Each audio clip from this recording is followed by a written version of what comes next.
So Terry, it's 8:30 and we have a quorum, so why don't we go ahead and get started, and I will call the March 17th, 2026 Las Virgenes-Malibu Council of Governments Governing Board meeting to order. Will the Executive Director please call the roll? Aniko Gold, Present. Marianne Riggins, Here. Alicia Weintraub, Here. Penny Sylvester, Here. President Pearl. Present. Next is approval of the agenda. Would anyone like to revise the agenda? If not, is there a motion to approve the agenda? So moved. Second. Will the Executive Director please call the roll? Aniko Gold, Yes. Marianne Riggins, Yes. Penny Sylvester, Yes. Alicia Weintraub, Yes. President Pearl. Yes, the agenda is approved 5-0. Next is public comment period. Are there any members of the public who would like to address the governing board? Hi, this is my first time attending. Do I just raise my hand? Yes, and you will have 3 minutes to address us, so please go ahead, Sunny. Thank you very much. Hi, everyone. My name is Sunny Sultani. I'm the city attorney in City of Carson and the managing partner of the law firm of Elshire and Winder. I appear before you today to talk about a very, very important bill that we are trying to pass through the legislature. It's AB 2529, and I will say it in layman's term. It's essentially a bill that's going to require any public agency, any public employee that wants to file a government code claim or a complaint against a public agency under labor and employment laws to file that government code claim or the complaint at the time that they go to court under penalty of perjury. For my city, City of Carson, right now we have 12 pending lawsuits, sexual harassment allegations, hostile workplace allegations, labor code violations. And some of these lawsuits my council has decided to pursue. And when we've pursued them and we've gotten to a point where we noticed the plaintiff's depositions when the city is aggressive, right before they have to come testify under penalty of perjury, they will take a settlement and they go away. Oftentimes you have insurance carriers get involved and they don't want to deal with having a lawsuit, so they pay off the employees. There's a group of plaintiff lawyers that have formed a coalition and they sue cities left and right. Anyone that gets discharged because they were a bad employee brings these lawsuits. Now, there are legitimate lawsuits out there, but it's been our experience the ones that have legitimate claims don't have a problem testifying under penalty of perjury. And they will say, yes, this happened to me, and they will swear by it. But the ones that are using the situation to have a payday are often the ones that are not willing to testify under penalty of perjury. Now, you have workers' comp claims. They have to do it under penalty of perjury. And I don't know if you all know this, but if a workers' comp lawyer has reason to believe that workers' comp claims are brought fraudulently, they can report that to the DA for investigation. And the same thing should apply when public funds are at play and public employer reputations and public elected officials' reputations are at stake. These lawsuits in Carson alone, we ran last 12 months. Even though we have an insurance carrier, there's a $250,000 SRI. We have 12 pending cases. That's $1.5 million annually of taxpayer dollars that are being wasted. We have been able, because my council is very aggressive, we've gone to trial. We've won 2 of these cases. We've been able to get 3 of them dismissed before trial, but we've spent so much money and it's been so distracting. So this law is designed to allow plaintiffs to file their complaints, to pursue their claims. It doesn't limit it in any shape or form. It only requires them to file their claim under penalty of perjury. Now, City of Hidden Hills, even though they don't have these issues, when I was talking to the council members and talking about our struggles in some of our other cities, they thought this is a good cause. They have a great lobbyist that they offered. They said, we don't often use our lobbyists, so we're willing to share resources with Carson, which is amazing because we're getting different calibers of cities involved. The Independent Cities Association, which has 60 city members, they are going to support it. I'm working with League of California Cities to get them to support it. And we probably, in my law firm, I have more than 15, 16 cities that will send letters of support. So I'm coming to all of you asking, because you're from a different geographic area than the cities I've already talked to show the importance of protecting taxpayer dollars and making sure these lawsuits are not fraudulent. I'm asking for support. Sunny, thank you very much. Thank you very much. I think I let you go a little bit long. Oh, thank you. I appreciate that. Appreciate you being here today. This item's not on the agenda, so we're unable to comment, but appreciate you bringing it forward today. And can I just share my information? Were there any other public comments, Terry? No, there weren't. Okay. Thank you very much. With that, we will move on to the consent calendar. Consent calendar items will be approved in one motion unless removed for separate discussion or action. Would anyone like to remove an item from the consent calendar? Seeing none, is there a motion to approve the consent calendar? Penny Sylvester moves to approve the consent calendar. I'll second that. With a first and second, Terry, can you please call the roll? Yes. Aniko Gold, Yes. Marianne Riggins, Yes. Penny Sylvester, Yes. Alicia Weintraub, Yes. President Pearl. Yes. That passes 5-0. Okay, we're next up to information items. And the first information item is AQMD Governing Board Member Brenda Olmos to provide an update from the agency. Good morning, Brenda, everybody. there's Brenda. Yes, I am here. Yes. Hello, Hi, and Brenda. thank you. Hi, how are you guys? Happy St. Patrick's Day to everybody. Is anybody wearing green? Well, I see Terry, you have a little bit of green on there. But good morning, everybody, and thank you for having me here today. I'm here to share some AQMD updates with you all.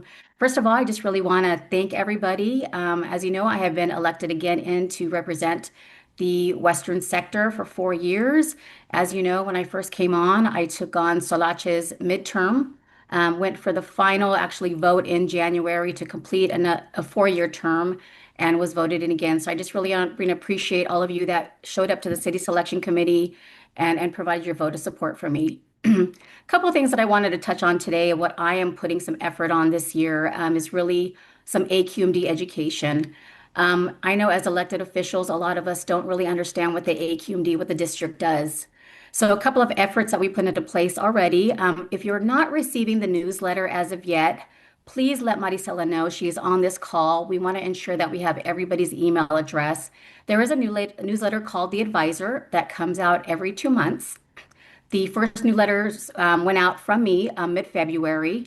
And there's another one that's going to cover the March and April data that you should be receiving shortly. So again, if you're not receiving those updates, please let me know or let Maricela know so we can get you on the distribution. Then diagnosis, he went into the bathroom. I think we have a speaker. And I don't know at what position, sitting or standing, he blacked out. He went Terry, down. can you mute? He crushed he hit his head. He crushed that plastic trash can. I'm trying. I can't. I could speak over. Do you want me to keep going? No, it's Stuart iPhone 15, I think. Whoever is Stuart iPhone 15, can you please mute yourself? Hey. Can you just remove them from the meeting? Try it. There we go. More so. Brenda, sorry about that. Please No continue. worries, no worries. Another initiative, you guys, I did start this year is on January 29th. We hosted our first virtual AQMD 101. That was just for the Western region. I think it was very important, again, is that we brought electeds together from the Western region to really understand how the AQD works for cities, what the AQMD does, and how big a role it's finding ways to really improve air quality in Los Angeles County.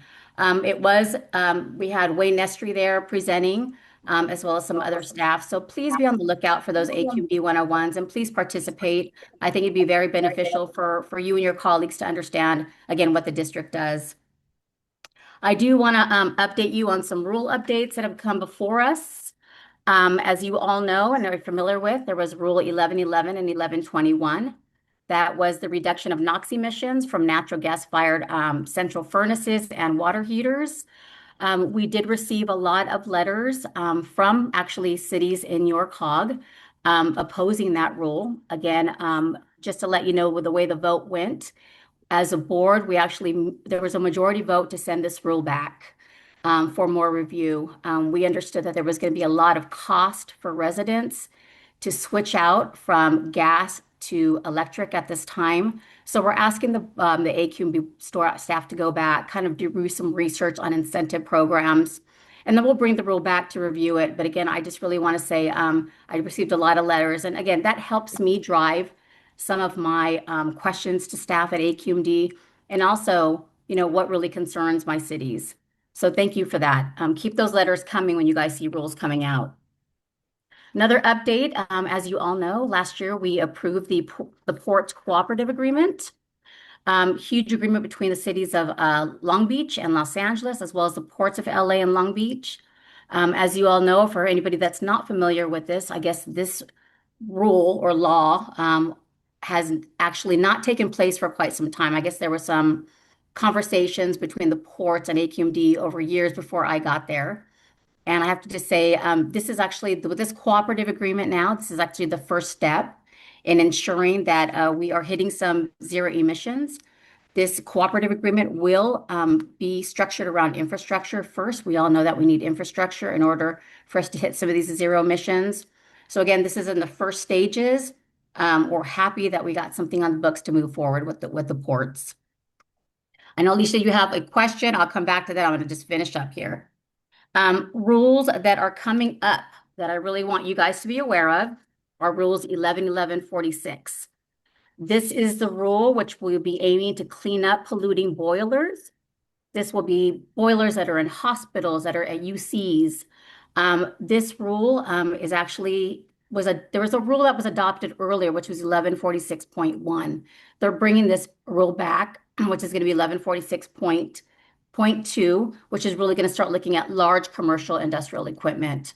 So I, urge you guys as electeds, and if there's any city managers on here, to really take a look at this rule. There are work groups going on as we speak to ensure that we're getting all the buy-in from organizations, from companies, so we can just make sure that this rule is adopted and it works for everybody. The other last thing that I wanted to update you on is I do want to read a statement regarding the update on the Calabasas landfill. And I do have a staff member on the line with me, Stefano Padilla, in case there's any technical questions that you guys have. The report is Calabasas landfill ceased receiving wildfire debris on December 11th. Our inspectors therefore discontinued weekly surveillance operations of the landfill because debris disposal was no longer occurring. Since the start of 2026, 4 public complaints have been received alleging odors and other issues from the landfill, but the last complaint received on February 5th. Enforcement staff responds to all of the complaints and conducted multiple on-site inspections, finding no air quality violations during our visit, but we will continue to support the community and respond to any air quality complaints that come through. So President Pearl, that is all I have for updates, but I'm happy to answer any questions, and I also have staff member and Maricela on the line to assist. Brenda, thank you very much for that update. I know, Alicia, you have a question. Yes, thank you so much, Brenda, for the presentation. I have a question. A lot of times on the local news, they'll show a report from the AQMD about a no burn order, and it'll show a map including our area, but we never receive anything. So we don't put anything out to our residents. And I just wanted to get your feedback on that. that the report goes to the media, but not cities. And if you can just touch on that. Yeah, actually, you know what? That's a really good point. We could actually talk to staff because we had some of those issues actually here in Paramount when I had some of my Chromium 6 issues with surrounding areas, and we were not getting the information. We actually put our name out there and talked to Wayne Estrie to say, please communicate that to our CMs. That way we can get it out to our residents. So that is something that we can definitely work on. Okay. You know, I will touch base with you, Alicia, after, Okay. get some head points from you, and then we can work on a solution for that. But absolutely. Great. No, I just always see it on the news and it always will say, you know, Calabasas, but then we don't hear anything further. So Yeah, great. no, We'll that's like touch base. absolutely. That's like your PD sending out a report without you knowing about it, right? And it's very Right. frustrating. Understood. Okay, great. So we'll Thank you, chat Lisa. after. Thank you so Alrighty. much. Of course. Hi, can I interrupt really quickly, if that's all right? My name is Gwen. I'm actually the site engineer at the Calabasas landfill. I just want to correct you just a little bit Okay. on that fire debris. Okay. We actually have just recently received a little bit more disaster debris from a Okay. mobile park community. It's been completely vetted and certified and everything through LA County Public Works through the certification process. But I didn't want anybody to hear about that and think, oh, wait, we said that we stopped receiving Okay. in December, and we did. But we just recently had one last little bit of a wave from, again, it's a mobile home park area, estate or whatever, and they have like 100 loads. And I think that is the last of the remaining portion of the Palisades fire that's left. Stefano, I have you online. Do we know of this update of these last debris coming through? You know, I don't believe Zach is our inspector. I don't know if you know him. Zach Beltrand, I believe is his name. He's our inspector that had been coming weekly. So I will definitely notify him. We just recently started receiving that in the last couple weeks. Okay, I have, thank you for that, Gwen. I have Stefano from the AQMD on as well. So Okay. Stefano, do we know about this? These more? Yeah, we'll check in with Zach. He's the lead on that. But Okay. for all the city managers and staff, I would recommend to keep on sharing how to file a complaint resource with residents to make sure that, you know, as we get this new debris coming in, if there are any air quality complaints, that we're alerted to that and aware. And just to end on that note, also, we anticipate maybe another 2 or 3 weeks, and then they should be done. Like I said, they approximated roughly 100 loads. So after that, we should be completely done with that. Thank you, Gwen. Thank you for that update. Thank you, Gwen. Any other questions for Brenda? Okay, seeing none. Thank you very much for being with All us right, you this guys have a morning. great day. Bye-bye. Bye-bye. Next item on the agenda is Metro Ad Hoc Board Composition Committee. Is Marisa Perez available, Deputy Chief? Yes, good morning. Good Good morning. morning, everybody. Hi, my name is Marissa Perez, and I'm the Deputy Chief of Community Relations at Metro. It's wonderful to be here today. Thank you so much for having us. First of all, I want to just apologize in advance. We are having network outages here at Metro, so I am doing this presentation on my work cell phone. So again, I'm going to try to do my best to see everything on this little screen, but I cannot see people who are speaking. So just please flag me down if you have any questions and stuff. But again, thank you very much for allowing us to give this a brief presentation today. So next slide. So we'll go ahead and put a little bit of context about what we are doing here today. So right now I see the agenda, so I don't know if that's the Oh, sorry. Hold on a presentation. second. Okay, no worries, no worries. I'm multitasking. I know. Thank you. Let's see.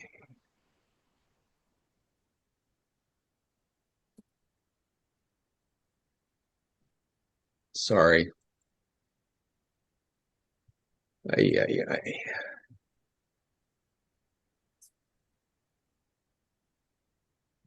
Perfect. There it is. Yes.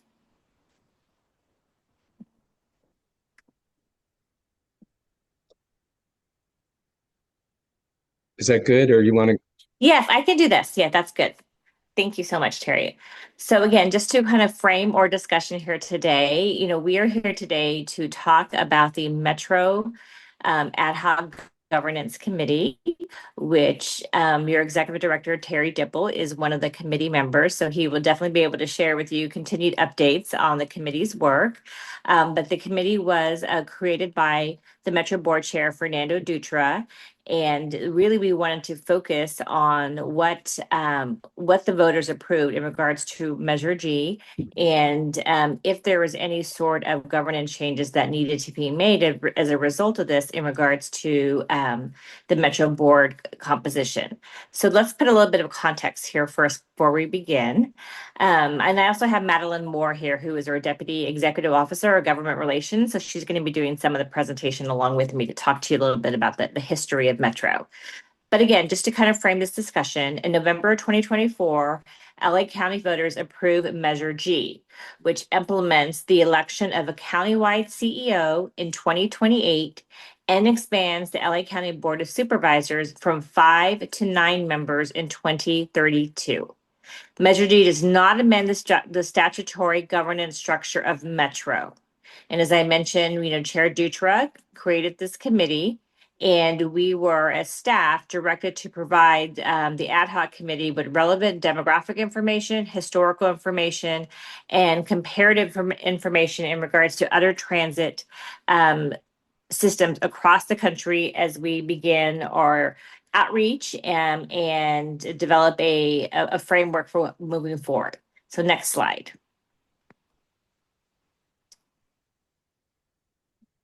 Okay, so Measure G over, just to recap this measure. In November 24, voters approved an amendment to the LA County Charter that initiates a multi-year process to restructure the county's governance system. So again, one of the key things for this measure is that it could not require any additional costs or taxes, and it does not change how the Board of Supervisors makes appointments to outside agencies, commissions, or other entities, including Metro. So again, some of the key highlights under the Measure G include in 2026, this year, is the establishment of the Independent Ethics Commission, hiring of a county legislative analyst. In 2028, the voters will elect a countywide executive. In 2032, the Board of Supervisors will be expanded from 5 to 9 following the 2030 census. And in 2034 and beyond, the commission will meet every 10 years. So now I'll turn over to Madeline. Thank you. Next slide, please. So we won't spend too much time on this slide. This is just an overview of the various agencies that have been responsible for providing primarily bus service throughout the decades here in Los Angeles County. As you can see, the overlap with the RTD and the LACTC, which RTD was the bus operation side, and LA County LACTC was responsible for planning and, most importantly, funding major transit projects. They then became one in 1993, and that is the Metro you know today. Next slide, please, Terry. So we wanted to just spend a little time letting you know how these various agencies over time were structured. So you can see we started off with 7 governor appointees. We then move, when we get to the Southern California RTD, to 11 appointees, which was, a mix of LA County residents. We start seeing elected officials with the LA mayor, and then we also see the entrance of the city selection committee. Again, we see the LACTC, which again, just want to emphasize, was responsible for the planning and also funding. They had a dedicated revenue source, and we see them as an all elected official body. So similar to what we have today at LA Metro, we have the 5 supervisors, the LA mayor plus 3 appointees, the Long Beach mayor, and then 2 city selection members. That finally takes us to the current version of the LA Metro Board, which I believe you're all familiar with, which is the 5 LA County supervisors, the LA mayor plus their 3 appointees, of which a number are LA City Council members, your 4 representatives from the City Selection Committee, which, as you know, are done geographically. And then the governor has a non-voting member who has traditionally been the Caltrans District 7 director. So then that takes us to the final slide I'll be covering, which just talks a little bit about how Metro came to be. So it was created in AB 152, which is a legislation that created Metro within the Public Utilities Code. As I mentioned, it laid out what the board makeup should look like. In addition, it's unique in that it had two provisions in it, which said that if the LA City's population were to fall below 35% of all county cities, one of the LA City mayoral appointee seats would have to be vacated and filled by a new city selection appointee. In addition, and this is what's key for the Measure G reference, if the LA County Board of Supervisors expands, Metro must submit a revised board composition plan to the legislature within 60 days. It does not require there to be any changes to the Metro board. It simply requires that there be a plan submitted. So with that, and again, that's the Board of Supervisors, not an elected CEO, which has been, as Marissa detailed, a very new development with the passage of Measure G. With that, I will throw it back to Marissa. Great.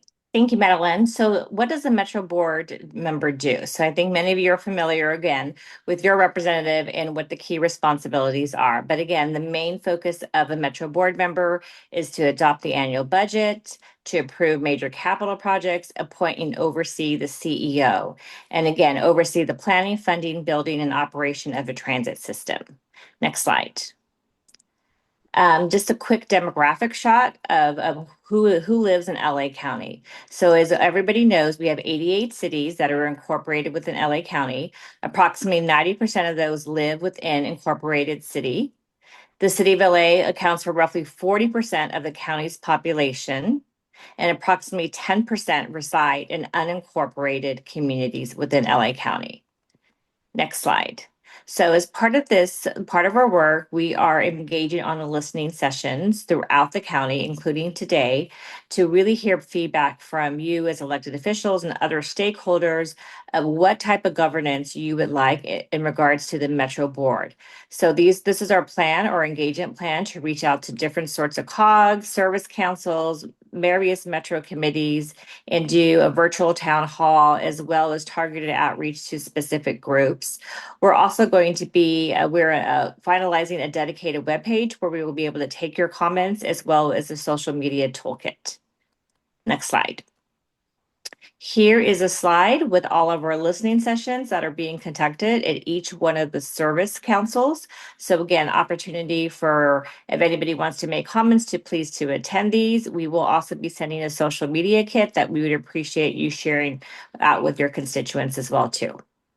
And that concludes our presentation. Happy to answer any questions. Thank you so much. Marissa, thank you very much. And Madeline too. Are there any questions?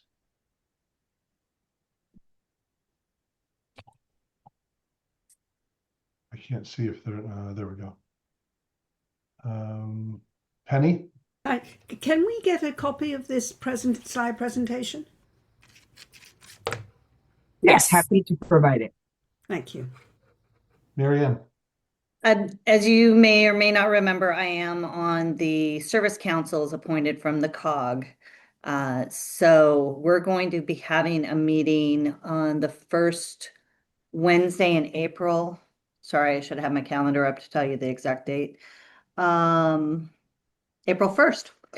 And we're going to be giving this presentation and starting to hear feedback and things like that. So I guess through Terry, if you want to provide any concerns, any questions that you have regarding it, let me know, and I can certainly bring it up at the Service Council meeting to discuss.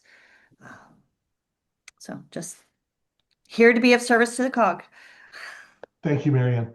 Appreciate that. And a good reminder as well. Okay. Marissa, thank you very much for being here with us today. Thank you very much. Okay, next up on the agenda, Regional Smart Cities Fiber Network Project Update, and I will turn it over to you, Terry, and Jonathan to give us that update. Yes, I'll pass it on to Jonathan, and then if there's anything after that, I'll provide info. Go ahead, Jonathan. Hey, good morning, everyone. Great to see you. Good things happening with our project. You may notice there are several people walking the right of way and safety gear. That is Mass Tech staff and our staff walking the areas where the work is taking place, making notes of items that may not be shown on the plans, but the contractor is working to put together their schedule based upon this field survey that is taking place in all the communities where the work is taking place. We anticipate receiving a schedule from them shortly, and they are also prepared for the groundbreaking. So that's where we're at with the project, and I'm available to answer any questions that you have. And I'll be reaching out to the governing board members and alternates and city managers to find a date for the groundbreaking, the official photo op that we can do to kick the project off. So we expect to be doing that in the next 2 or 3 weeks. Any other questions? Exciting time. Thanks, Jonathan. You're welcome. Excellent. Okay, next item, AB 768 by Assembly Member Avila Farias, Mobile Home Parks. I'd like to ask our Executive Director to present this item. Thank you, Mr. President. So this was brought up at the last meeting with regard to getting it on the agenda as an information item. And the bill seeks to clarify and update exemptions related to rent control in mobile home parks as by refining definitions and notification requirements to homeowners. The current law governs tenancies in mobile home parks, including residents who have ownership interests in the subdivision, cooperatives, condominiums, or resident-owned park. And the rules outline the rights. Currently, if a homeowner rents out a mobile home space that's not their principal residence and has not rented the mobile home park or the mobile home to anyone else, the space is exempted from local rent control ordinances. And this bill changes the exemptions so that it only applies if the rented space is not the homeowner's only or principal residence. There's more in my report. I can go through that if you'd like, or if you have questions, if you want to. I'm not really a mobile home expert, so I'm not as familiar with this, but I understand that if a homeowner owns 2 mobile home spaces and rents out one that's not their primary residence, the exemption would now only apply if neither is their principal residence. If either space is their main home, the exemption would no longer apply, and local rent control could regulate the rent charged. This, addresses the principal resident determination under existing law. The law also sets procedures for changing rent tenancies, and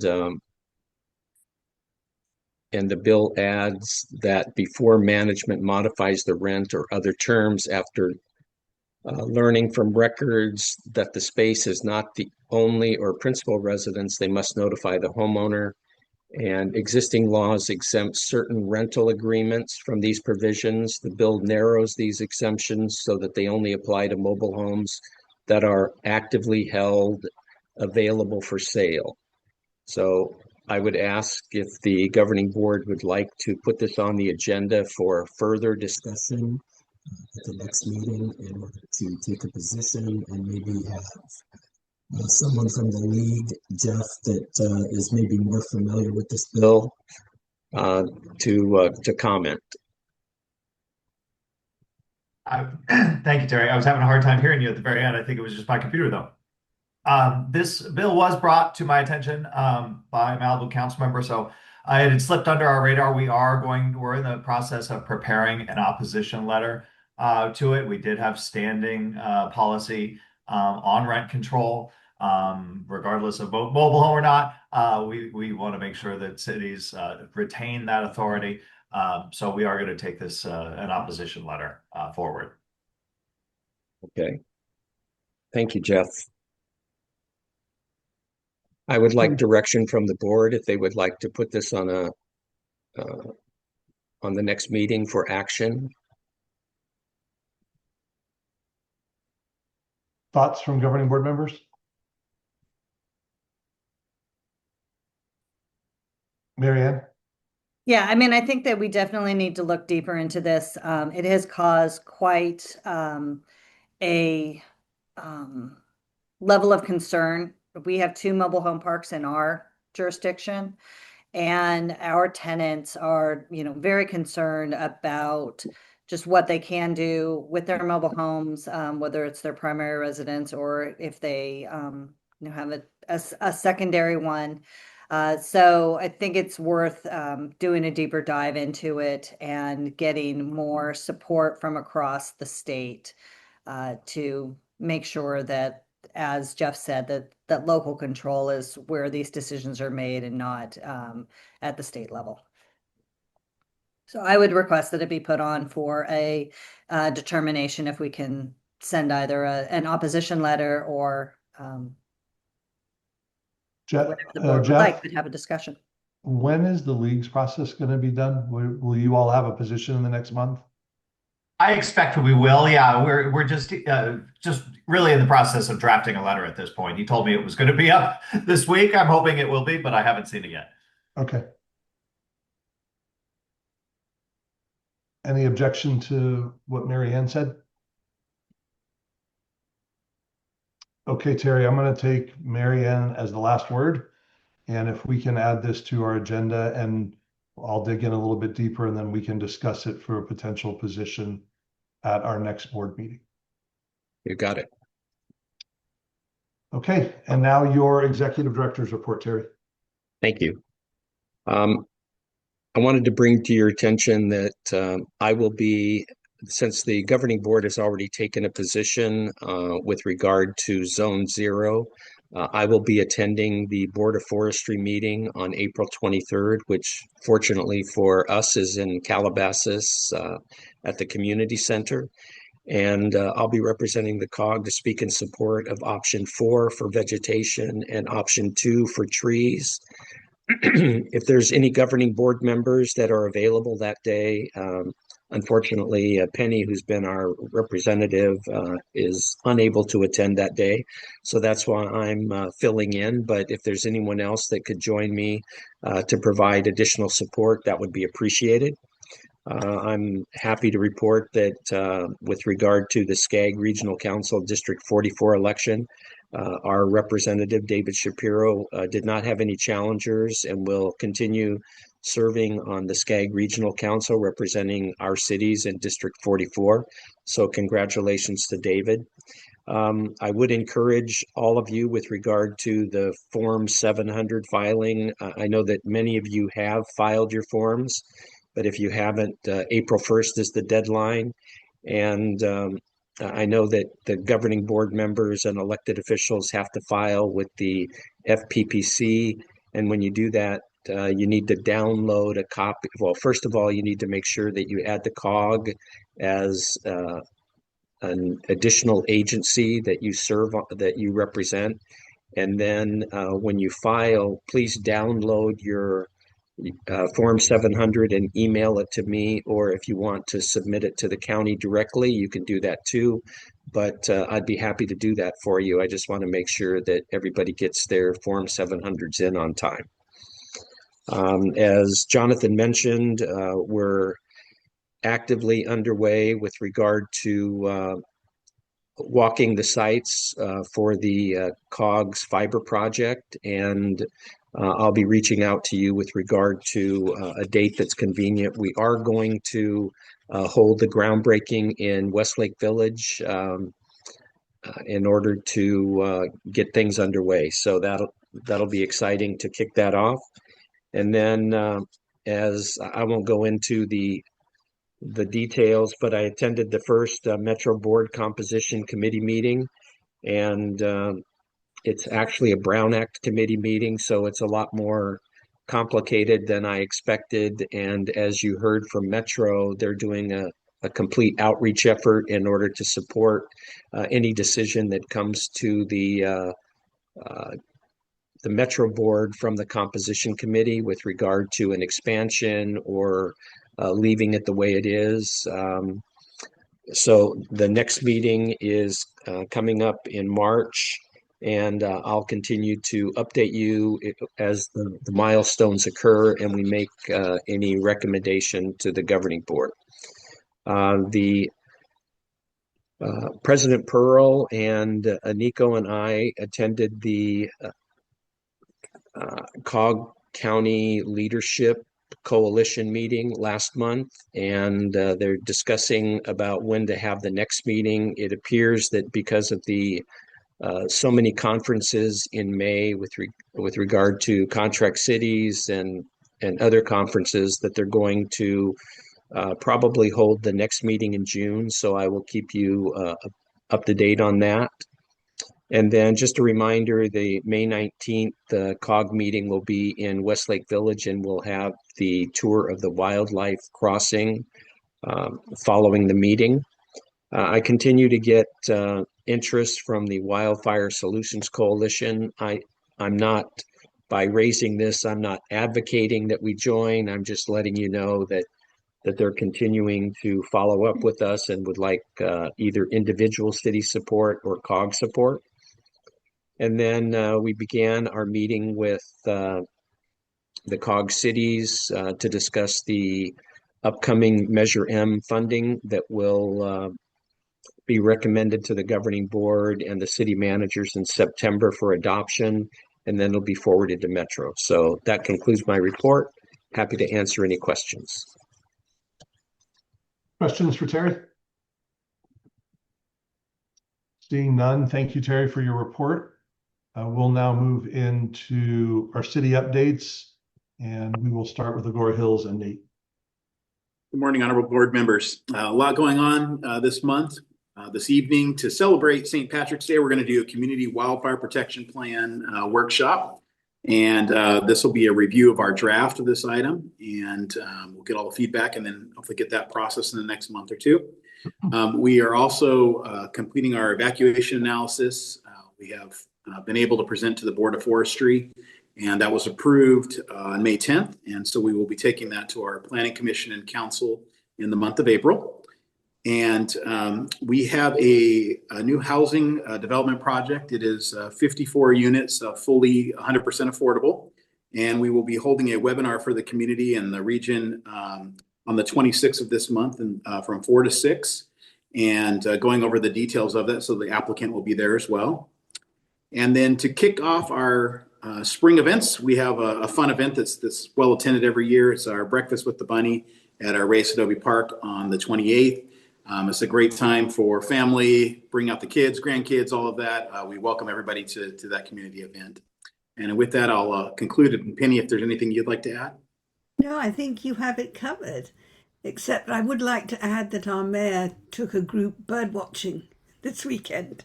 Jeremy, do you want to say anything? No, very important stuff. Bird watching with the mayor, you know. We saw 31 species in Chesbro. But no, I have nothing to add. Thank you so much. Jeremy, do you dress up as the bunny for that day in your community? Yes, that is every mayor. That's the ritual in Agoura Hills. We dress up as the bunny. So the answer is yes. That's what they're telling you anyway. Yeah, that's what they've told. It's weird. I've had to do it every year, but they. Very good. Thank you. Next up is Calabasas and Kindon. Good morning, all. Just a few updates that I wanted to share. Last week, the City Council had the second reading of their e-bike ordinance. I wanted to express appreciation to the COG and the other cities that have already had these discussions and preceded us, and that it really helped in our own discussion and ordinance. Last night, we held a crime symposium, well attended. Captain Carr presented it, as well as some other presenters, including a representative from the FBI, and then a local high school student who's created a website to help spot scamming. It was a really neat project that she's done. And then this week is this Saturday, March 21st at 10 a.m. is our annual Arbor Day celebration at Gates Canyon Park. And we'll be doing some tree planting and wanted to invite you to attend if you're available to do that. And I'll turn the time over to Alicia for other announcements that she might have. Oh, thank you so much. I just wanted to add that at our public safety symposium last night, there were a lot of new faces, which was great to see, but public safety still remains, I think, the number one issue in our community, and it brings people out. And we were grateful to have Captain Carr there engaging with our residents. So thank you. Thanks, Alicia. Thank you, Kindon. Next, Hidden Hills and Gloria. Thank you. Good morning. The city is moving forward with the release of requests for proposals for our communication and design services, which will support our new citywide branding template, and also launch our upcoming AI digital library. As part of the effort, we are also preparing for the city's 65th anniversary, which we will celebrate this October during our annual fiesta event. On the financial side, like many of you, we have begun to work on our new fiscal year budget following our recent mid-year review. And lastly, we have been able to reestablish the standing interagency coordination meetings, which include the COG city managers, the Las Virgenes Water District School District, as well as our Captain Carr and County Fire. We will be meeting this Thursday. And so we're very excited that we were able to put that back together. And that concludes my report for today. Councilmember Gold, I'm not sure if you want to add anything else. No, thank you, Gloria. Thank you, Hidden Hills. Next up is Malibu, and want to welcome Malibu's new city manager to the COG. Joe Irvin, thank you for being here with us today, and we'll throw you right into the fire. Sounds great. Thank you, Mr. Pearl. Appreciate the introduction. Happy to be here with all of you. Last week, I was able to have an opportunity to get to know some of the area city managers at the 38th annual city manager seminar with the sheriff's office. That was very informative and nice to get to know the other managers, and look forward to finding time to sit down with them and talk more about issues of regional interest for all of us. Had the opportunity to start to roll up my sleeves and meet many of our community subcommittees and council members and members of Malibu. Last week, we celebrated the 40th annual anniversary of Malibu Fitness, which is really great. Part of the city's economic recovery initiative is to make sure that our community knows who's open and who's been here, and celebrate the successes of our local businesses. Also, on March 28th and 29th is the 25th annual Chumash Native American powwow and intertribal gathering. That's at Bluffs Park, right off of PCH. And tomorrow at 2 o'clock, we have a couple appeals. One has to do with PCH and Roundabout pilot project. So that should be interesting to hear from the community and council discussion. That's all I have, and I can turn it over to Council Member Riggins. Thank you, and welcome. Joe has literally had the fire hose thrown at him since he started a couple weeks ago. So very happy that he's here and enjoying his. In addition, I also want to announce that Duke's has reopened last week. So if you are in the mood for a Mai Tai and some great food, please come on over. And I know they've taken a little over a year to reopen, and they've done a pretty good remodel and everything. So it's exciting to finally have them back in the neighborhood. And Joe mentioned Chumash days and the roundabouts. I think that's something that's going to be an important issue. We're talking about adding a couple roundabouts to Pacific Coast Highway on the western end of our town. So seeing how that's could change how Pacific Coast Highway operates. And it's getting warm, so everybody's starting to head to the beach and head to the trailhead, so be careful. Heard rattlesnakes are out, so watch it when you're walking your dogs and everything else, and have a happy St. Patrick's Day. Thank you, Marianne, and also Joe. Welcome to the region. I know the city managers look forward to working with you, and so do we. So hope you enjoy your time in Malibu. We're glad to have you. Thank you very much. I appreciate the warm welcome. Okay, now for the most important update, Rob DeGose, Westlake Village. Good morning, everybody. Thank you, Councilmember Pearl, President Pearl. Hey, maybe we should have our next COG meeting at Duke's at the end of the day over Mai Tais. Sounds pretty good. Appreciate that. A few updates from Westlake Village. Like Gloria mentioned on the budget, we're very much focused on our capital budget for next year and the next 5 years and our operating budget. So we're working through committee and we'll have various study sessions over the next month or two on that. Also, the Pure Water Project continues to be a significant topic in our city because of the extensive pipeline that needs to run through our city all the way along Agoura Road from end to end and then Londero as well. So that's a big deal for us, and we have to sort of work on planning for that amongst the fiber project, sidewalk construction that we're working on, and also our just annual street work that's happening. So it's quite can be quite disruptive, but also very important, of course, is the Pure Water Project. As Joe mentioned, attending the sheriff seminar in Cerritos was a long drive to get there, fortunately, but a great day. It was good to just be there with Captain Carr and Commander C2 and Sheriff Luna, who's there all day as well. Just talking with and being able to spend the day with the senior command staff of the sheriff department was very valuable, as well as all the city managers from the COG. So really appreciated that. We have a new playground we're building at one of our beloved parks, Bernice Bennett Park. It's sort of an all-inclusive playground, so I'm really excited about that. Extremely expensive to build playgrounds. It's over $500,000 to do that. I think you all know that, but we're really grateful that it's getting started and looking forward to the opening. We'll have a ribbon cutting on that as well. And lastly, wanted to mention that our 2035 strategic plan is moving along really well as well. We have a 10-person citizens committee that's working with us on that. They're just a great group of individuals representing all variety of neighborhoods in our city. Councilmember Honig and Pearl are on that committee as well. So we've been working on this for a better part of a year, and we've now revised our core values and vision and mission, established 6 primary goals, as well as objectives and programs that fall under those goals. So we're getting close now to drafting the document, which we hope to be approved in June or July. And once it gets a little further along, we'll send it to all the COG representatives, because I'm sure you'd be interested to know what's in there. That's what I had to report for now. Councilmember Pearl or Honig may have something to add. I just want to emphasize Rob's point on the Pure Water Project.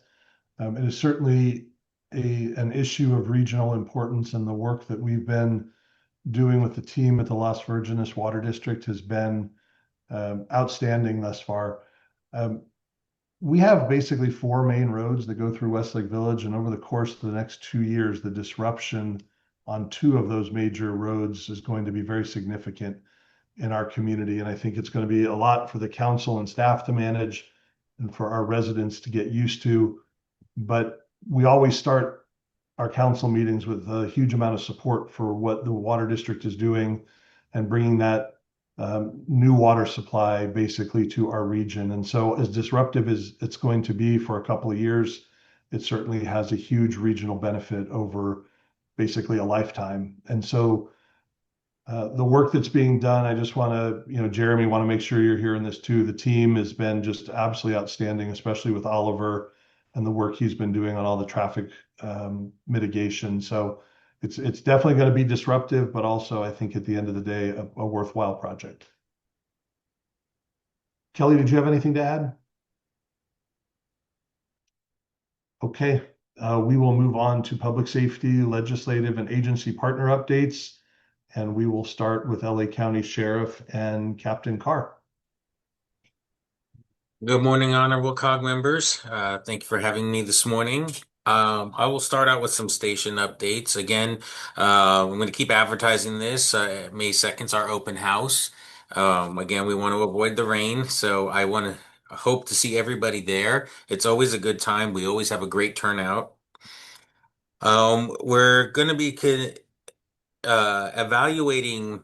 There's a lot of events coming up this summer. In light of everything going on in the world, we're evaluating the security needs of each individual event that's going on. So you may be seeing us suggest more security or something different than what was normally done, and that is just out of a knowledge of public safety and making sure that each event can be well attended and everybody's safe at each event.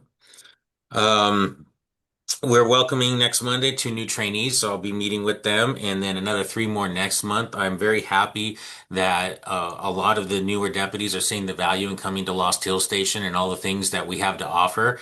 And I mean, this is the only place you get to ride ATVs, so it is a great place to work, and we just have so many different types of law enforcement work here, and so I've been advertising that heavily, and we've seen a lot of interest in our station, so I'm very proud of that. I'll be at the Reserve Forces Bureau dinner on Thursday night. Our search and rescue team is going to be receiving a department recognition scroll. I don't know if you know this, but we have one of the most robust search and rescue teams out of anywhere in the county. They work very hard for us. A lot of them are reserves and volunteers, so they just donate their own time. They rappel down canyons. I mean, they do a lot of amazing work, so I'm very proud of them. And then one of our reserve deputies, Daniel Farrell, he'll be receiving a life-saving award too at that Reserve Forces dinner. So very proud of them. I don't know if anyone knew this, but on the March 4th, we had a basketball a basketball game. It was deputies versus students at Malibu Middle School. The deputies won, but I think 4 points. Had that gone about 10 minutes longer, though, those players were just getting warmed up, so I think they would have won. So maybe next time we'll extend the game another 10 minutes or so. But it was a lot of fun. We really enjoyed it. Same day, Dukes had a first responder lunch for their pre-opening. I wanted to thank them very much. That was very thoughtful, and it was a great afternoon as well there at Dukes. So I congratulate them on their reopening. That's very exciting. And so when a lot of people had mentioned the city managers conference, and during the conference, one of the more important things that was brought up, one of the presentations we gave, before we tell everyone how much we're going to cost, we want to show, the different things that we're doing. And one of the most important things was the Taser 10 presentation. And it's shown, deputy involved shootings were down, I believe it was somewhere in the 40% range from the prior year. And a lot of this was due to the usage of this Taser 10 and all of its capabilities. And I mention this because, the annual renewal for the Taser 10 is somewhere around $3.5 million. They do a subscription program now. It's not like you buy the product and you own it now. It's more of a subscription-based, marketing kind of thing. And the reason, and this brings me into when we budgeted for this, we had to kind of rob Peter to pay Paul. But as you see, lives were saved, lives were spared. Very important tool that we're using now, and it made quite a difference in the deputies' lives. And so, what was shared with me last week was like a draft letter that Hidden Hills Council member Gold had written. And very thoughtful and considerate regarding, funding for the sheriff's department. And two of the things that it mentioned was, that of the many were updated technology, and the Taser 10 is part of that technology. And it also, raised some of the about recruiting and being able to recruit, the best possible people and having to be competitive in that recruiting effort. So I wanted to thank Councilmember Gold for such a thoughtful letter because really, things like the Taser 10, our new CAD system, stuff like that wouldn't be possible without this funding. And, to bring us into the, 21st century, which, we've been woefully behind, but we're trying to rapidly catch up. So I wanted to thank Councilmember Gold and for sharing that letter with me because that was very thoughtful. And let's see here. We're also working with just various cities have, just various disaster needs right now. And we're participating in several different events, programs, councils, even with the third district, with Topanga and their evacuation drill on April 18th. So I'm very excited for that. So we're all working together very hard, to make this area a lot safer. So with that, I'll take any questions. Questions for Captain Carr? Seeing none, I'll just leave it at compliments. And Captain Carr, thank you very much for you've heard from each one of us the focus in our community on public safety, and just really appreciate how I don't know, you seem to have morphed into more than one because you are everywhere we need you to be, and really appreciate the way you've stepped up in your role and impacted each one of our communities. So thank you. Thank you, sir. Okay, LA County Fire Department, either Chief Smith or Megan Curry. It's Megan. Megan. Good morning, everyone. So I don't have any huge updates, but as Councilmember Riggins mentioned earlier, we are in the midst of a heat wave, so hoping to get through that this week unscathed. No wind though, so just the heat. I think we can manage, hopefully. So we are also gearing up for a busy event month. May and June, we have a lot going on. We have our Fire Service Day on May 9th at Fire Station 89 in Agoura. So we'll also be at Captain Carr's event, the Lost Hill Station event on the 2nd, and then we'll have our event on the 9th at 89's. And as Captain Carr mentioned, there is a lot of important work being done right now with all of our cities on various different projects. There's CWPPs, evacuation planning, just different types of preparedness projects. So it's really great to see that progress being made in all of our cities on preparedness. So we are happy to participate in that and help all of the cities make progress in that area. Captain Carr also mentioned we will be doing a live evacuation drill in Topanga on April 18th. So I would like to invite any of the city officials, city managers, council members to come out and see that and get a taste of what that looks like to have a live evacuation drill if we want to continue having those across the region. Another project I'm working on right now with my community services liaison counterparts in Central Region, which is Division 7, Division 1, and Division 6. We are working on putting together a tour for the city managers and city officials of all of our Los Angeles County Department facilities and capabilities, and especially because the Central Region is probably our most diverse region in terms of communities and in landscape, and in we have the lifeguard division, we have operations, we have our forestry unit.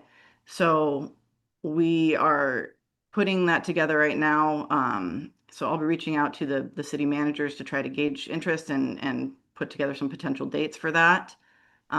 So we can, like I said, go to headquarters, do all of our operational capabilities, Malibu Forestry Unit, lifeguard headquarters, just different facets that you may be aware of but may have not seen in person, or that you may not even be aware of. So that's something that we're working on currently. So I will be reaching out to the city managers individually, and then Chief Smith and I will be at the interagency meeting at Levy's on Thursday. So we will hopefully see some of you there, and looking forward to meeting with you and just reconnecting with everyone. So that's all I have at the moment. Thank you, Megan. Questions? Very good. Appreciate everything, Megan, and all the work that you and your team do. Next up, California Highway Patrol. Officer Sturgis, are you available? Yes, good morning, everyone. Good morning. I'm just going to highlight a couple things from my report that I'd sent to Terry. And so February 2026, there's 39 reported crashes. 2025 in February, there's 28. So you had an increase in crashes. Looking at how enforcement played a role. We did have over 150 additional citations compared to February of last year. So I suspect that the difference in crashes may be due to road closures due to the Palisades fire. So less vehicles traveling through the area generally means less crashes. So I'll be monitoring that to see if crashes are still going up. I know that with our partners in Ventura, because we both have a traffic safety grant where we've been issuing additional citations, their crashes have been still skyrocketing, even though they've been having additional enforcement. And then for the Malibu task force, 3 officers still, and they've been continuing to do a good job out there. And they have a total now of 6,848 citations from October 2023 to March 8th of this year. But that's all I have. Thank you very much. Any questions? All right. Next up, Los Angeles County Supervisor Horvath's office. Daniel. Yes, good morning, everyone. Daniel Vicente here on behalf of LA County Supervisor Lindsay Horvath. It is board day, so all the supervisors are downtown right now meeting. I have a few updates. First, as you've heard, just to give a heads up, we will be having a Topanga evacuation drill on April 18th next month. So just be aware that will be at King Gillette. So if you hear and if people are talking about fire, it is not real. So it is just an evacuation drill. I have a few updates to run through. Supervisor Horvath will introduce a motion today to integrate the mental health system and homeless services. What this motion does is expands field-based mental health services for homeless individuals emphasizing meeting people where they are, type of care, and fixing gaps in current systems. It strengthens coordination between the Department of Mental Health and the new Homeless Services and Housing Department to streamline care, referrals, housing access, and accountability.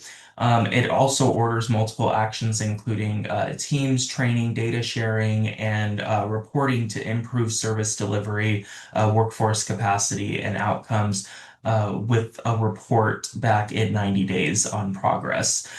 Supervisor Horvath also introduced a motion to protect entertainment jobs and evaluate the economic impact of the Warner Brothers acquisition.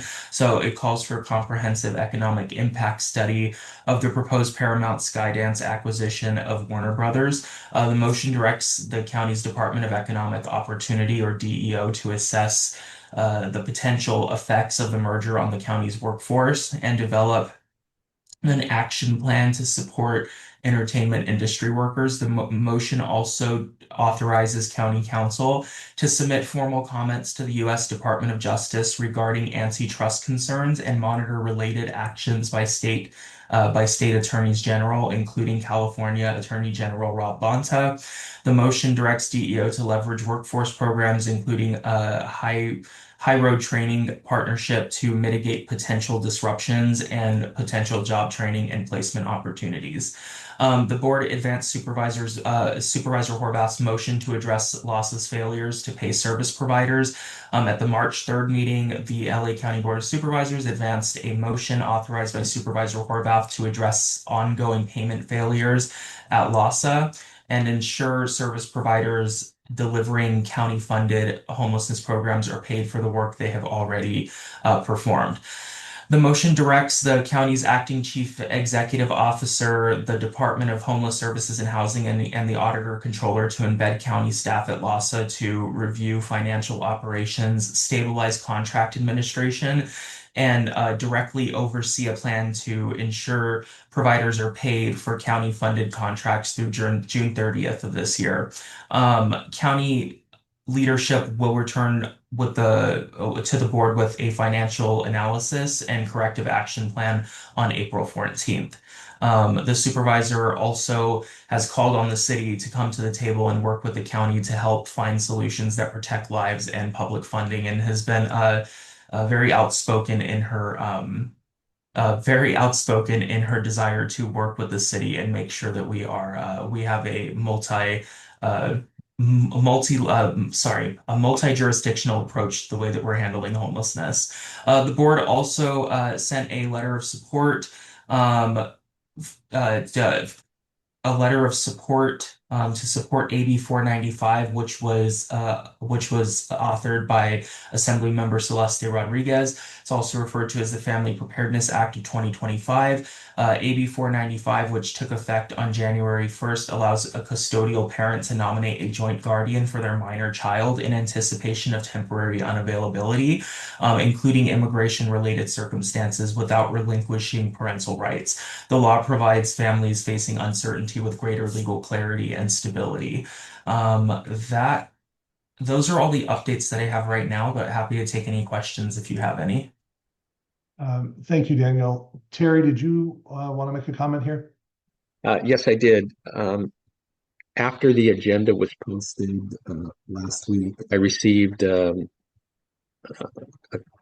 email from Jonah Glickman, Supervisor Horvath's homeless deputy, with regard to an item that's on the Board of Supervisors agenda today, asking me if I would make brief comments in support of Supervisor Horvath's motion that is encouraging or directing, I should say, the Department of Health Services, Department of Mental Health Services and the Homeless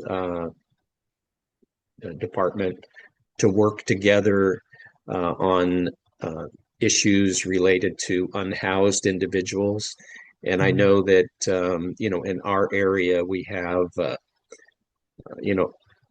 unhoused people coming through the area, and some of them are willing to accept services, and many, unfortunately, are not willing to accept services or a referral. And generally speaking, I think that there's a mental health component to the people that do not want services.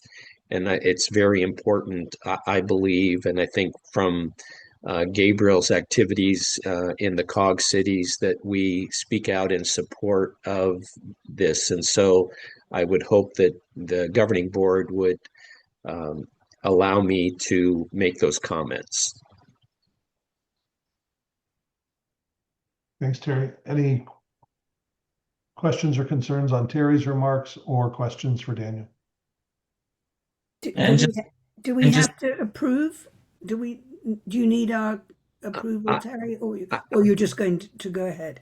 I feel comfortable in the decisions that the governing board's made on the homeless issues, that I would think that this would be in line with our overall approach. And so I don't think that we need to add it to the agenda. Terry, I would agree, and I don't see any objection. So thank you. Go forth with confidence. Anything final for Daniel? Okay, very well. Thank you for your update. Jeff from Cal Cities, excuse me. Good morning, everyone, again. I did put a copy of my report that's included in the agenda with live links in the chat if you're interested. Really working a lot on legislation right at the moment. The legislature is definitely gearing up with a lot of amendments coming in, some bill hearings beginning to take place. I wanted to say that about a week from now, almost exactly, 10 a.m. next Tuesday, we're having a new bill briefing for city officials at 10 a.m. on the 24th. Wanted to highlight the fact that the division board did vote to oppose the county's Essential Services Restoration Act, the half-cent sales tax that they put on the ballot for June, as well as AB 1768, which would exempt that tax from the 2% local sales tax cap. Also, just to talk about some of the bills we've really pushed with action alerts so far. AB 1708, Salache, that would open up the the HAP dollars, the Homelessness, Housing, and Assistance program to small and medium-sized cities. And that would really open up a big pathway to help small, medium-sized cities. Currently, only the big 13 really receive those HAP dollars. Open up those dollars in order to so that all of the cities here in LA County can be part of the solution to homelessness and housing and receive some of those funding, which we're missing out on. I wanted to mention AB 2443, which will probably be of interest to the COG. That is a McKinnon bill related to carrier of last resort. It appears to be what AT&T is using or is trying to use again this year to get out of their carrier of last resort responsibilities. It is still just spot bill language, so we haven't taken an official position, but I wanted to flag it here for you all and just let you know that we're keeping an eye on it, as well as AB 470, which is currently still stuck in Senate appropriations. We have been working on an e-bike policy. That policy is going to go back to our policy committee for discussion. We had sort of an e-bike focus group that has been working on a specific policy so that we can take positions on some of these bills, including the one which you have on your agenda today later.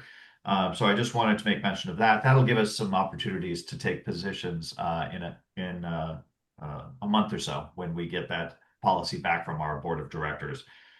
The one last one I wanted to mention, we did a AB 2517, the fire hazard severity zone mapping.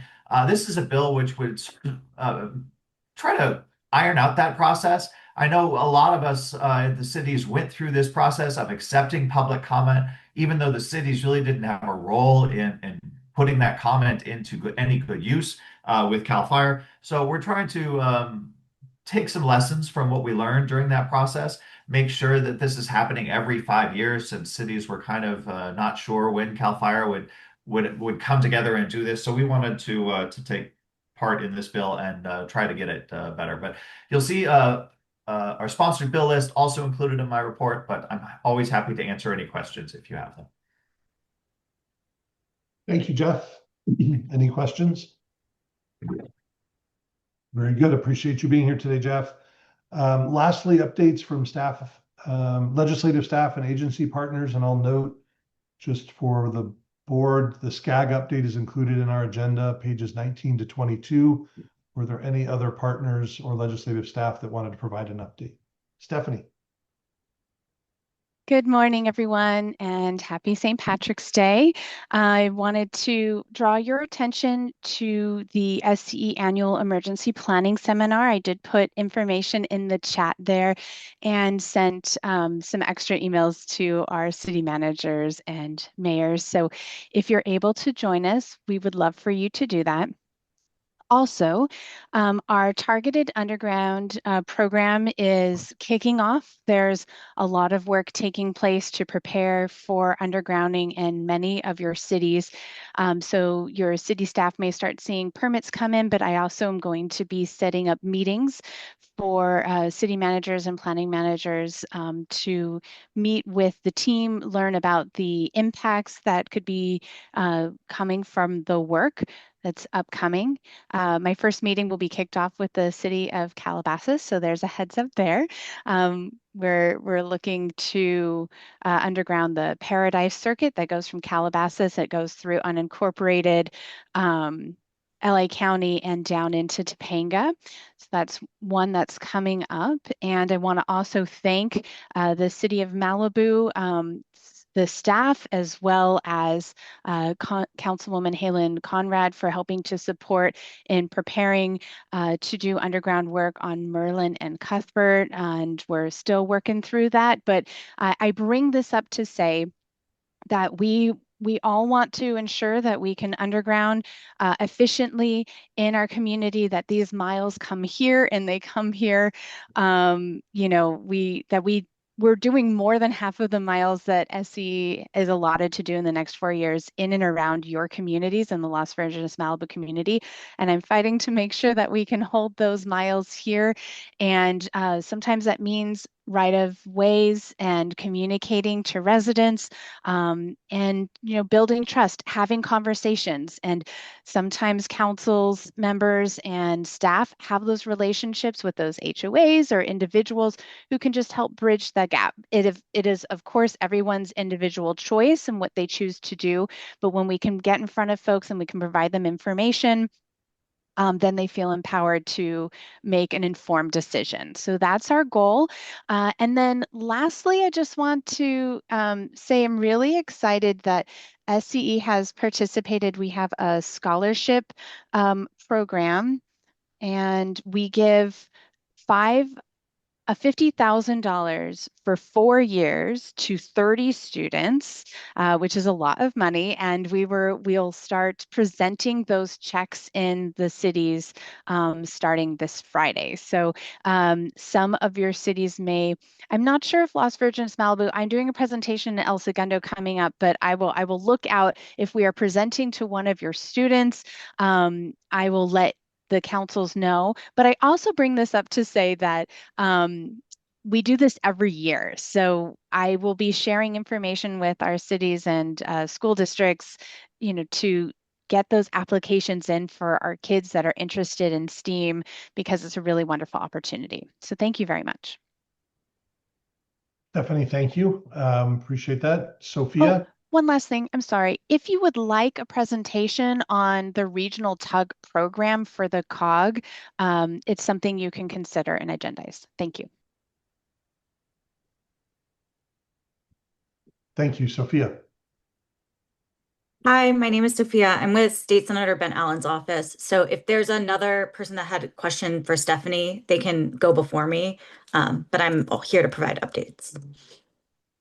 Go right ahead. Okay. Again, hello, my name is Sophia. I'm covering for Nick Ferries today. I just wanted to provide some updates.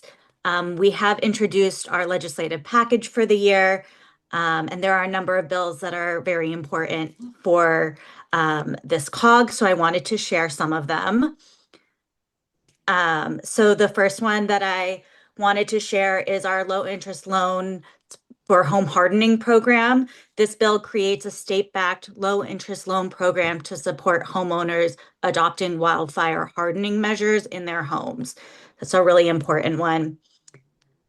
Another one, as we all know, the FAIR Plan keeps liabilities to the FAIR Plan keep going up and up. So to reduce future liabilities to the FAIR Plan, we've authored a bill that would require developers for new development in the very high fire zone. So this is not rebuilds or remodeling. This is brand new developments. These developers would have to be transparent and proactive about insurability of their proposed projects, and go out and get bids in the admitted market. And if they are unable to, they have to increase the resilience of the project to be at a higher wildfire standard, so that future buyers and residents are aware of the insurability or the uninsurability of these proposed projects. A couple insurance bills that we are running. Right now, the Department of Insurance frequently conducts an examination of all California domestic-based insurers to evaluate their financial solvency and compliance with the law. However, right now, the recommendations that CDI creates in those reports do not have the authority to enforce them. So this bill would allow CDI to enforce these recommendations or penalize these insurers for non-compliance. The final one that I wanted to mention is our non-renewal reform. This ensures that policyholders receiving a non-renewal notice are told the specific reasons why their coverage is not being extended and are provided an opportunity to remediate the identified issues. So this is around homeowners insurance and ensuring that if insurers are going to drop people, they need to tell the policyholder why and give an opportunity for those policyholders to make changes to maintain their coverage. I'm happy to provide all those bill numbers in the chat, or I'll provide a whole list of our bills I can email it to Terry so that everybody has all of our bills that we're introducing, and I'm happy to take any questions. Sophia, thank you for that update. Appreciate it. Jeremy, I assume Water District. Yeah, I don't know if you noticed, I took down my other background. I did notice. So, Mr. Mayor, how can we help? So I think everyone here has gotten the invite, but I just want to reaffirm if it's in your inbox, April 10th is our groundbreaking for the pure water plant at the location. All COG cities have been invited, and it's going to be a great event. So just make sure to find that in your inbox and RSVP if you're available. And that's all I got. Thank you very much, Jeremy. Any other updates? Yeah, I would like to give one, Sure, if you Nancy. don't mind. Good morning. Happy St. Patrick's Day. It's fun to see the little pieces of green on everybody. In Sacramento, we are going full steam ahead with Jackie's last year. I hate to even say that. We are past the bill deadline, and right now we have 18 bills in our package, and they cover a variety of issue areas, including consumer protection, education, conservation, mental health, and of course, utilities. Two of the utility bills that we're doing, AB 2589 ensures that any benefits that investor-owned utilities received from HR1 tax cuts goes back to the consumer. And another solar bill that we're working on that is a solar tax exemption in that your home cannot be reassessed when you get new solar energy systems. So those are just two I'm going to start off with, and we've got lots of time for these bills and all of the other 16 bills to go through the process. I'd like to remind you all this Saturday, we are doing our disability fair. It starts at 11, goes to 3 at the Oaks Mall. We have over 80 different nonprofits and other entities that support the disability community. It's also going to be fun. There's face painting and dancing and projects, and a free meal. So I think it's going to be a big deal. And if you guys can stop by, Penny, I know you're coming. It would be great to see any of your faces. We also started doing our sidewalk sessions throughout the communities. I will let you know when we're coming to your cities and where we will be, because we will probably have a mayor or a council member be our special guests. So that's it for today. And it's good to see you all. Any questions? Or things you want me to check out? Okie dokie. Now I can turn my picture back on. And Nancy, thank you very much. Appreciate it. We have now 3 action items, and we're going to handle 2 of them together, and that is 7A and 7B. The Los Angeles County Essential Services Restoration Act and AB 1768, which is the enabling legislation that goes along with it. We had a brief discussion, informational item at our last board meeting, and we all agreed to bring this back to the COG today for us to potentially take a position opposing both the act itself as well as the legislation. I'm going to turn it over to Terry for a brief report.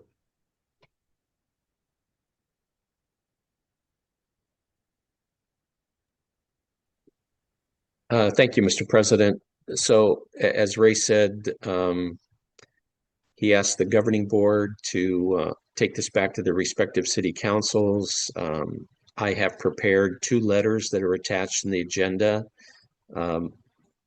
and would like some direction with regard to the governing board's position in order to prepare those formally for the signature for the COG president if the governing board were to vote to oppose both the state legislation, which allows the increase in the cap to accommodate LA County, and again, the LA County Essential Services Restoration Act, which is the temporary half-cent sales tax. So I will turn it back to you, Mr. President. Thank you, Terry.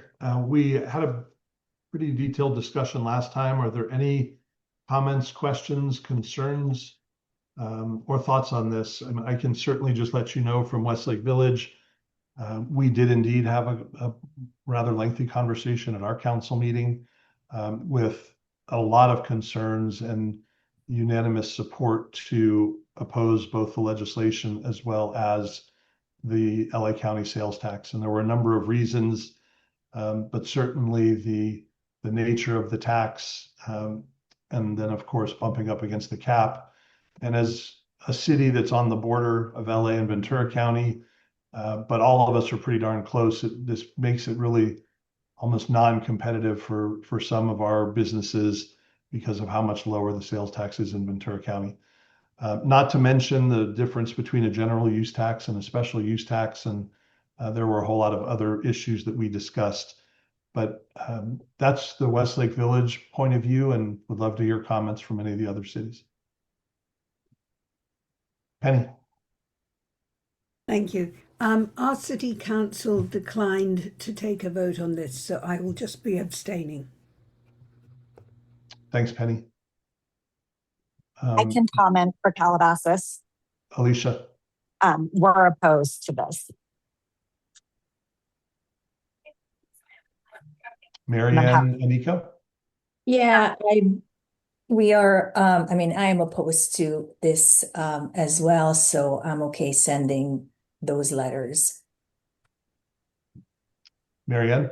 My council has not taken or had a discussion on this yet, but I will see what I can do to get it move forward as quickly as possible, and so that we can at least present the city's position.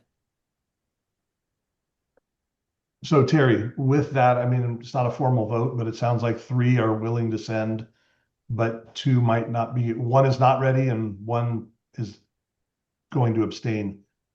Just the will of the board and your thoughts on what we should do as an organization. Is the majority enough? Yes, a majority is enough. And it's entirely up to the board, but a majority is enough with Agoura Hills abstaining and Malibu also probably abstaining at this point. You could send the letters, or if you want to wait, it's up to you. Well, I'll just do it this way then. We'll see what happens. Is there a motion and a second to send the letters in opposition to both of these measures? I make the motion. I'll second that. Okay, with a motion and second, Terry, would you please call the roll? Nico Gold, Yes. Marianne Riggins, Abstain. Penny Sylvester, Abstain. Alicia Weintraub, Yes. President Pearl. Yes. So that passes 3-0 with 2 abstentions. And appreciate, Marianne, if that is still an item that can be discussed in Malibu, that would be great. And Penny, thank you for your city's position as well. The next action item is 7C, which is AB 1557 about electric bicycles. Terry, a report on that item, please. Yes, once again, this basically, this bill further classifies and defines electric bikes, which I know is important to all of the COG communities with regard to safety and public issues. So I did prepare a letter of support for the governing board's consideration and would seek your direction on whether to send a letter.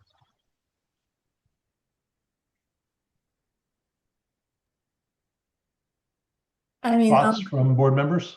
yeah, I'll go first. Anika. This is a big issue in our community, and I'm sure in our entire region. And I'm personally very concerned about children getting injured. So any legislation that would clarify what an electronic bike is, I think is helpful. And I think we really have to think about how to protect our youngsters here. So thank you. That's all I have. I'll make a comment too. I've no objection to this. I just don't think it's something that's really going to make a difference. I think we need much stricter legislation on restricting the age of children that are on these e-bikes and also mandating training before they take them out on the road. So I don't mind this one, but I'd like to see more. Marian, just before you go, Alicia, if you're still there, I know you've got to jump. If you can just make your comments and maybe she's already jumped. Marianne. I see her iPhone. Maybe she just can't connect I'm yet. sorry. there we go. I'm here. I'm here. I'm supportive in anything that we can do. I know a lot of our individual cities are doing our own efforts, but I think having a unified position is helpful as well. Thanks, Alicia. Marianne. Yeah, I would agree with the other speakers. And I think anything we can do, I mean, this obviously is going to be a first step.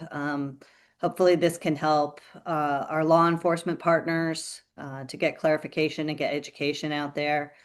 I remember when I was a kid, we used to have like bike roundups and licensing roundups and things like that. So it really seems like there's an education, and it sounds like parents really don't understand what these vehicles really are. I mean, they aren't much different than a dirt bike or something else. They just happen to be a bike. So I think anything we can do to further education and keep people safe would be great.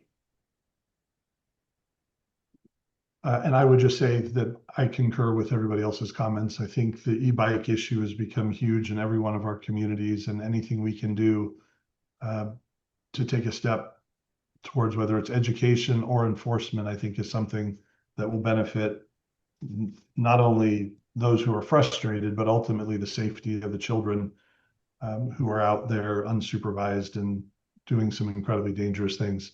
So I too am supportive. Are there any other comments or discussion before I ask for a motion? Okay, is there a motion? I'll make a motion to support. I will second. Motion and a second. Terry, can you please call the roll? Nico Gold, Yes. Marianne Riggins, Yes. Penny Sylvester, Yes. Alicia Weintraub, She President dropped Pearl. off, Terry. Right. And I'm a yes.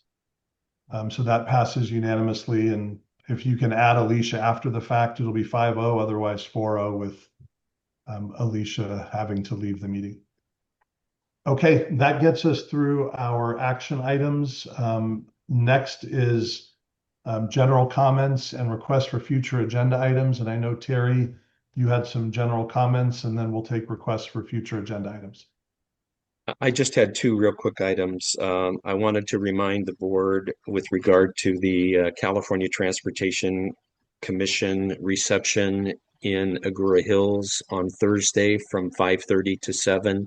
If anyone is attending and you haven't let me know, please do let me know so they can get a final head count. And then the last thing, I had the pleasure of participating in the kickoff meeting yesterday for the Westlake Village evacuation analysis, which went very well. So I just wanted to report on that. That concludes my remarks. Thank you, Terry. And then any requests for future agenda items? Aniko and then Marianne. First, I have a comment. If I remember correctly, and Terry can back me up on this, when I was the president, I suggested to our COG, and I think we approved it at the time or agreed on it, that we don't have to go back every single time to our councils to take a vote about legislation supporting or opposing legislation.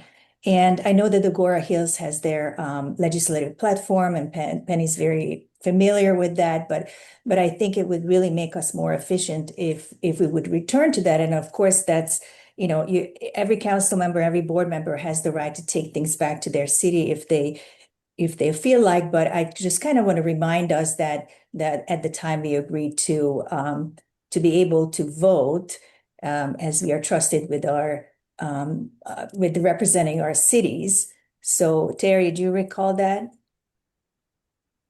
Yes, I recall that, and that's the current policy. However, it's still a governing board member has the option to take it back to their city if they're not comfortable with whether or not it's on their legislative agenda, or if they feel comfortable. So while the board did make that policy, it still can be up to the individual governing board member how they want to proceed. Yes, of course. I just kind of wanted to remind everyone that in case it's not mandatory. So Aniko, on that front, I would just say, just as an example from today's meeting, the sales tax in LA County, I think all of us thought, I'll just speak for Westlake Village, thought it was a big enough deal that I wanted to make sure before I took a position on that was contrary to Supervisor Horvath, that my council agreed. And similarly, Penny, in taking it to Agoura and through her city manager, they decided it was just not something they wanted to engage in. So on that one, I think it made a whole lot of sense. And then AB 1557, that is not an issue that my council has discussed, but it certainly fits within our legislative platform. And so that one I felt comfortable voting on today, even though we have not discussed it as a council. Yeah, sure. On this point, yeah. I mean, as the president, no, I'm just saying it for the entire board. But on this point, before you go on, Aniko, Penny and Marianne, did you want to comment on this, or was it separate and let Aniko finish? Yes, I wanted to comment on what Aniko just said. Sure, please, Penny. I don't think it's right to because we'd only get the agenda, a few days, the Friday before our meeting, which is not time to ever discuss an action item with fellow council members in a public setting. So I think we should reserve the right not to put something to a vote if it's something that we feel has to be discussed by a city council, even if it is part of our legislative platform. That's just my feeling, and I wouldn't be comfortable committing my city to a vote that hadn't been publicly discussed. Thank you, Penny. Marianne, separate or on Aniko's point? Separate. Okay, Aniko, continue. Oh, okay. And to your comment, Penny, yes. I mean, Agoura Hills always has followed that path, that they took everything back to council, and I respect that. So, but we also have to think about, we are 5 cities with 5 different council schedules, and we kind of have to find a way to stay nimble, right? So I'm actually asking for 3 items to be put on the agenda next at our next meeting. The first one is a support letter for AB 2529. And you heard Sunny Sultani talk about that earlier during public comment. AB 2529 is a measured reform. It focuses on accountability, transparency, and it doesn't limit legitimate claims or weaken any civil rights protections. I believe that we have a fiduciary duty to protect public funds, but also an ethical obligation to support policies that promote accountability and serve the greater good. Hidden Hills has already submitted a letter of support, but as a COG, our collective voice carries more weight. So I respectfully ask the board to please consider placing support letter for AB 2529 on our next agenda. And placing this letter on the agenda does not mean endorsement. All it means is that the letter that I wrote would be made available to you to consider. And Penny, if you need to take it back to your council, you take it back and we'll go through the process. So again, it's not an endorsement, it's just the ability for the board to see this letter.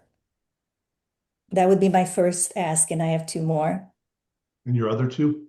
Okay, so the other two are also support letters. I have analyzed both the county sheriff's departments and the county fire's operational needs and proposed budgets, and I've drafted two letters for your consideration. The support letter for LASD recommends a multi-year modernization and capacity strategy addressing staffing shortages, outdated technology, and other aspects. The support letter for fire focuses on wildfire response capacity, including frontline staffing and targeted infrastructure investments. I believe public safety is our most important priority in this region and directly relevant to our cities. You may recall the 9/11 outages that we all experienced that were incredibly concerning. And I don't have to remind you that our region faces the highest disaster risks and conditions in the entire country. In addition to all that, major international events are coming to our county, including World Cup and the Olympics, which will further increase the operational demands on both departments. So both letters have been reviewed by Assistant Fire Chief Smith and Captain Carr, and they're both supportive. So I'm asking for these letters of support to be placed on our next agenda for consideration. Again, it's not an endorsement, but just an opportunity for you to see these letters and decide whether you want to edit them or take it back to your council because you find them good, or just vote on it however you wish. So that these are the three items that I like to see on our next agenda with your consensus.